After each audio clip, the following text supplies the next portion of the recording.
Alright,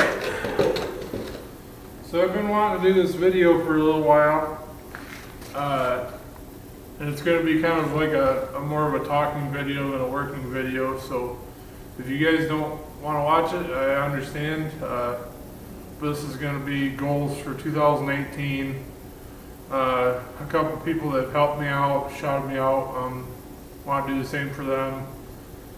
A parts list of what the budget is for this car so far, and what I'm shooting for. I've set it on and off, but I don't know if it's been clear, but I just wanted to go over it. And what the channel's goals for this year are, and a few other things, but we're going to start with the shout-outs. There's a friend of mine, he's from across the pond, I think Norway. His channel's called JCR Garage. He's been really helping me out. He's been posting links to my channel on his channel, and he's doing a $1,000 Amazon giveaway. Once he hits 1,000 subs, he's really trying hard to get his subscriber base up. So if you guys want to participate in that, you go ahead and the link for his channel will be the first link in the description. Go ahead and click on that. And if I can figure it out, I might pin his channel at the top in the comments. All you gotta do is subscribe, watch his channel. You know, once he hits 1,000, then he'll do however he wants to do it, but he'll not auction it off, but pick one of the 1,000 and then go from there.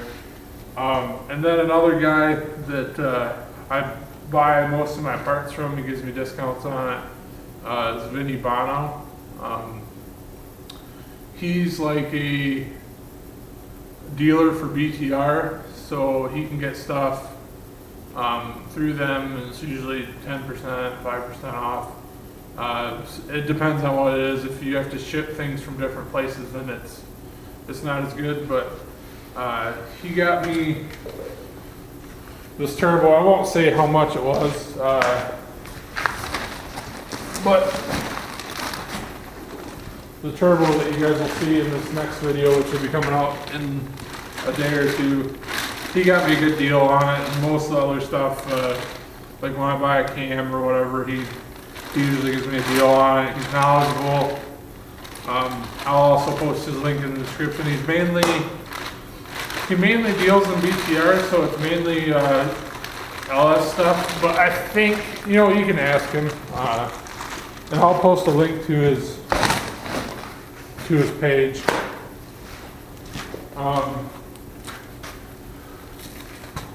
Then I guess we'll talk about some goals for the channel and goals for the car. I know I've said this car I wanted to get done, I think end of January or something, and I was biting off a little more than I could chew. I thought about it. More realistically, it will probably be May. I think end of May is probably an achievable goal, and we're probably going to go with that. There isn't very much left to buy, but some of the stuff that I do still need to buy is expensive. And I'm not one to just throw tax dollars at it when I get it back. I still wanted to put a roof on the house this year, but that's not really that's not really pertaining to YouTube anyway. So goals for the channel. I know a lot of people have been watching the smaller channels. They've been saying things about how YouTube is demonetizing them because they don't meet the criteria that they put forth. I'm very blessed to not have to worry about that. I don't depend on this money. I don't get any money from YouTube, but I don't depend on it anyways. And there's lots of things you could say, and I try to be humble. I'm not a rich man, but the fact that I would be building this these cars or these toys or whatever you want to call them, either way. The reason why I started YouTube was I thought there was money in it, and kind of after you kind of get a feeling like there was, and then you notice there isn't for small channels. I'm continuing to do it because I like inspiring people. This is going to be a challenge to get this car done for $3,500 or less. And you know, if you can grab a GM, like a G body, a Regal, like what's in here, and swap it in for cheap. Like there's people that have done it for $2,500, or less. Extreme cheapskates. I can't remember if he had $2,500 in the whole build or not, but it was a turbo LS. But when you start complicating it with the front sump needed and whatever else is where it becomes hard. So a lot of the things you guys see me do with this pan, not everybody. I got a bunch of crap for using a Trailblazer SS pan because it's they're garbage. Well, that's the cheap way to get a front sump. And I could spend 4 hours doing it with used parts, find aluminum that I have laying in my back scrap pile, and weld it together and just waste some of my time rather than waste a bunch of money up front. But that's how you get a budget build. You don't throw money at it, you throw time at it. But anyways, now that I've been off track, the channel's growing. We're over 200 subscribers. I'd like to hit 1,000, not for monetary reasons. It's just nice talking with you guys, hearing about what projects you have, whatever else. I said May. I want to have this done by the end of May. I'd like to take it to the track and get kicked out. I'd like it to run 10 something, even like high 10s. But that's the goal so far. So May done and on the road, or at least testing on the road, and then 10 second quarter mile. And there's not really a track close to here, but I'll travel to it. And we might just end up completely screwed, catastrophic failure or what have you. But we'll figure it out. I got spare motors. Budget on the car, $3,500. I've said it a little bit before. I haven't really stated it, so I just wanted to go over it and what I have into it so far. The car I paid $350 for. The engine was $100. The trans was $225. That turbo 400 that's in it. I still need to. I'll just say it. The trans is $225. I'll go over what I still need to get at the end, I guess. Axles. I bought 2 of them. They're both 8/8. I got 220 or 250 into both of them, and then you steal the short sides and make one. The turbo was 525 new. The wastegate, blow-off valve, intercooler. I just bought those used last week. That was $150. Flanges and clamps for the wastegate and blow-off valve that I did buy because somebody put the flanges on their setup and welded them to it. Those are $65. The intake, the Trailblazer SS intake, that came off of that 5.3 that I bought from my shop for $250. I sold that engine for $450 and kept the intake and the non-EGR manifolds that are sitting off screen over there. So I'm gonna go plus 200 on that. I might figure it in just as the intake would cost you $200 because but I mean sometimes you gotta hustle to make a budget. The oil pan was $75.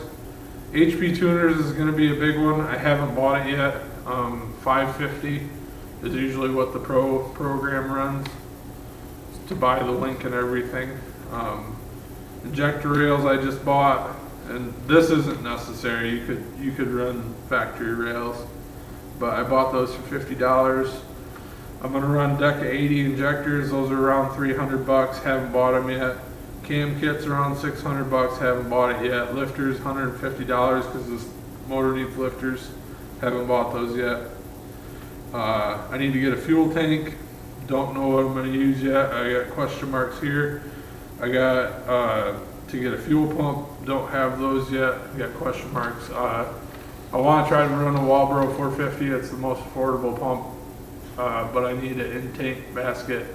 So I got to figure out what I'm going to use for a tank, and then for a sending unit, whatever else. Still got to buy a converter. That's 600 bucks ish. Off top of my head, I still need HP tuners, like I said. Converter. Oh, I didn't put it on there, but I bought some exhaust pipe to build the hot side, which is what I'm working on this weekend. And that was $100 for 2.5-inch mandrel bends. So that's another 100 bucks. And I'll have the list in total here.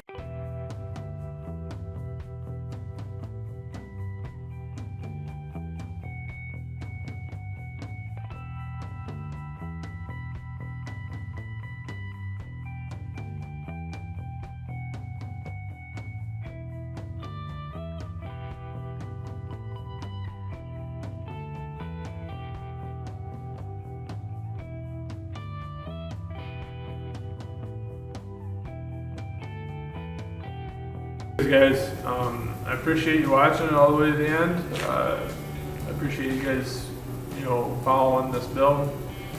I know a lot of you guys have been hounding me about getting back on the Buick. I want to finish this car first. That way I can have something to drive in the summer. Maybe it's not as pretty or as unique as the Regal is, but the Regal is going to be the long-term project, and it's